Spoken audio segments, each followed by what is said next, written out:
16,881 miles have been put on this van, my 2020 Ford Transit Connect camper van, and I've owned it for just over 6 months. I just got back from a week-long trip in Moab, Utah, so I figured now would be a good time to take you on a full tour of the van, give an update, how this thing is held up, what's changed, what's good about it, what's bad about it. And if this is your first time here, thanks for checking out the video. I'm a mountain biker, and this van is used both as my daily driver and as my weekend getaway camper van. So if you're expecting a full, beautiful, nice interior van build, this isn't the video. It's very minimalist and basic in there, but it gets the job done for my purposes. One of the most popular questions I get on my older van videos is, how tall am I? I am 6 foot tall, and I don't have the exact dimensions of the cargo area, but to give you a rough estimate, it's about 4 feet wide, 7 feet deep, and 4 feet tall. We'll start up front, work our way through the interior, and then out back. All right, we'll go ahead and start up here in the engine bay. It's a 4-cylinder. It's got like, I don't know, 100 something horsepower. It's slow, does 0 to 60 in maybe 10 seconds. You aren't buying this vehicle for performance. There it is. I don't know a ton about engines, but I figured if you wanted to see it, here it is. I've only ever driven Japanese cars before this, Toyotas, Hondas, Mazdas. I trust their reliability. They have a reputation for reliability.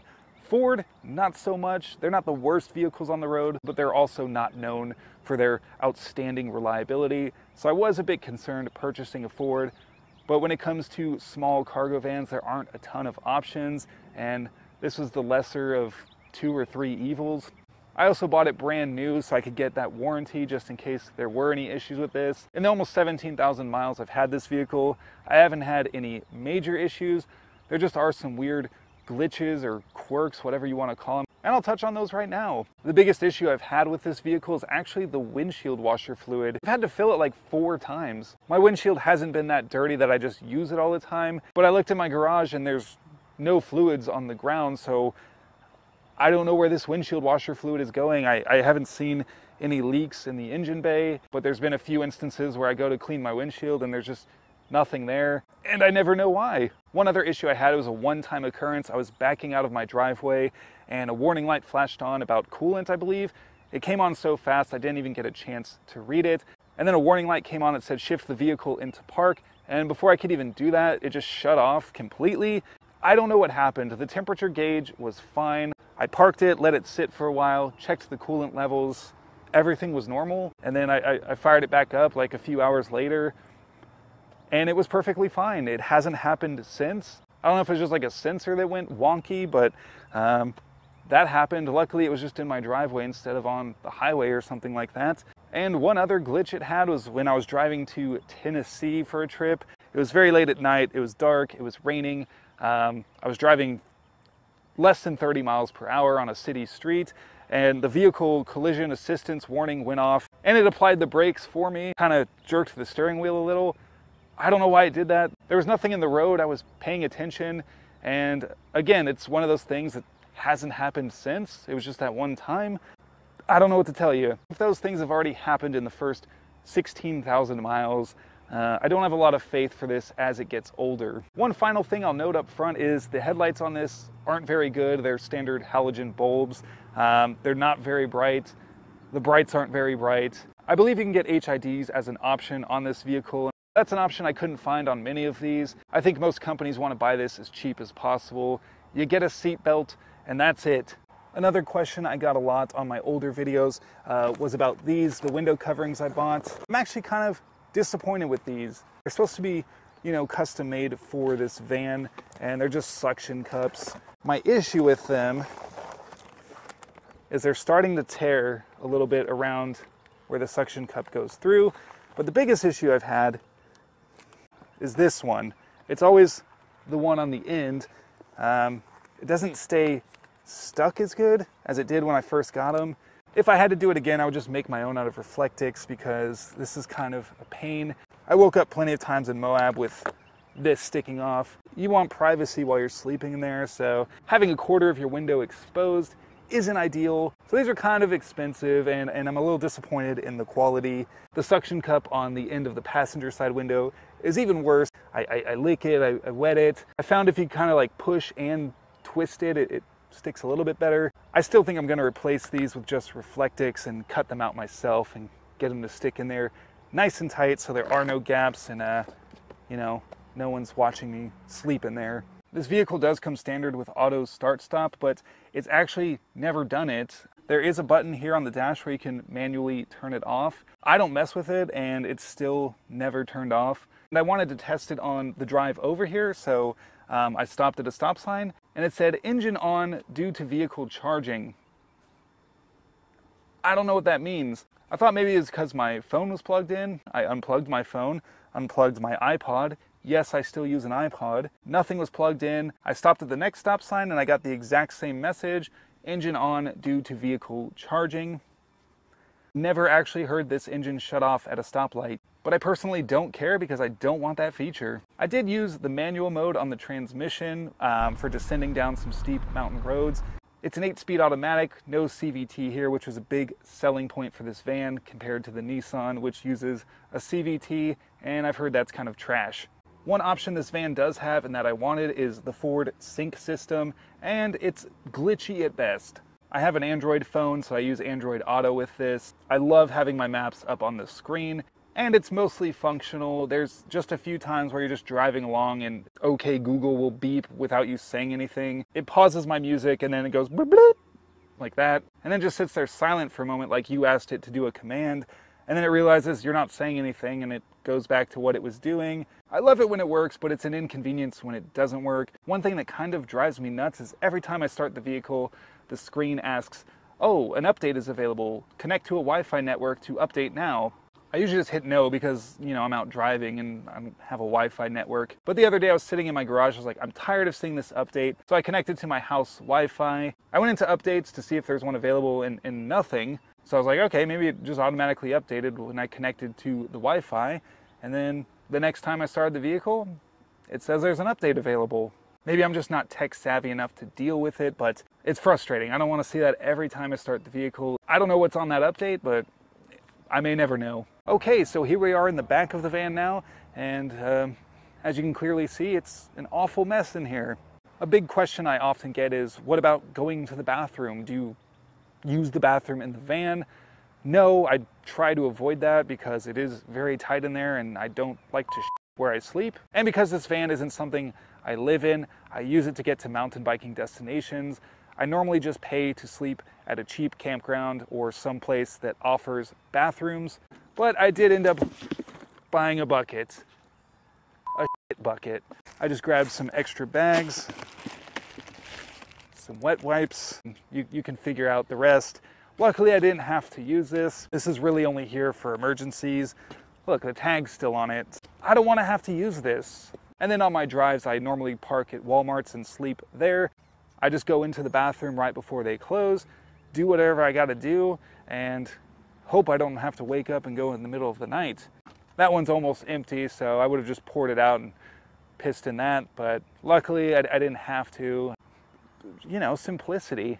And another question I got a lot was, what do I do about food storage? For this trip, the dump bucket kind of became my food storage bucket. I basically just buy non-perishable items like this bagel that I have left over. I got things like granola, even more bagels. I like bagels. I got some vegan fruit roll-ups, which I'm actually gonna eat one right now off camera.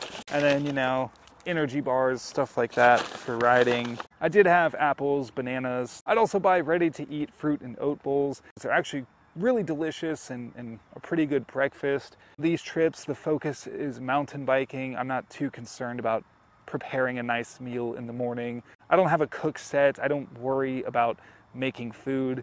I just eat the bare minimum to survive, go mountain bike all day, and then I usually end up eating out for dinner with my friends. And it's nice to just sit at a restaurant after a long day of riding, talk about the day with your friends, and enjoy a nice hot meal. My bed setup hasn't really changed, except I added some cool Dachshund sheets. They're very fun and enjoyable to sleep on. One new addition to the sleeping setup is I got a new sleeping bag, and this thing is incredible. It's the Teton Sports Fahrenheit, and it's rated to -25 degrees. It was like 30 degrees out, and I was actually sweating inside of the sleeping bag. I slept so comfortably in there. It was around $100, which honestly is pretty cheap in the world of sleeping bags. I like to sleep warmer than most people. I get cold very easily, so that thing is a lifesaver. I absolutely love it. I'll leave a link down in the description so you can check it out for yourself. Moving on to the back of the van, you'll notice I now have my Rocky Mounts monorail bike rack on here. I did install a 2-inch receiver hitch myself.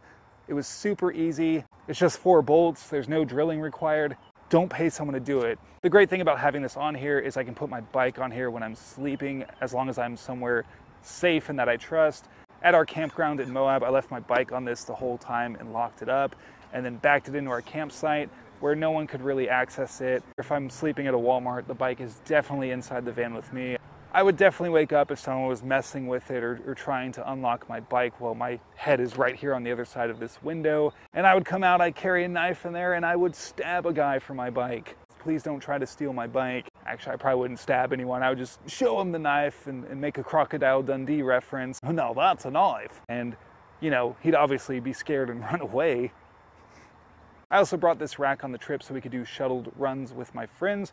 There are actually 3 of us, so I could fit 2 bikes on this, 1 on the inside, and it worked out okay. Unfortunately, I only have 2 actual seats, so the third person had to just kind of lay on the bed. I wouldn't drive my friends around on a highway or at high speeds while laying on the bed without a seatbelt. Obviously, that'd be pretty dangerous. But for a 10-minute drive going 10 miles per hour or less up a dirt road, it served its purpose. I will show you the biggest flaw about having the bike rack on this van. Oh, I need to get something out of the back of the van. Oh. And yes, this rack does lean down, but it's still just not enough. They do make a hitch extender for this bike rack. I just haven't purchased it yet. I don't know if I will because I don't bring this rack too often, and even when I do, I don't need to get in and out of my back doors all that much. Another annoying thing about the rack, the backup camera is down here by the license plate, so unfortunately when the bike rack is on or folded up, all you can basically see is the bike rack.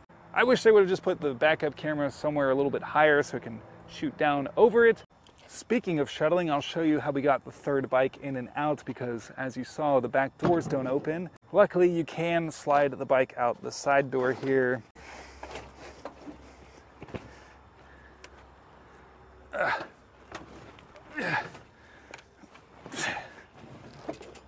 Easy as that. As I mentioned at the beginning, I'm 6 foot tall, so here I am sitting on my bed. I can kind of sit up. It's, you know, I still have to crunch over like a goblin. I don't spend a ton of time in here. I use this just to sleep at night.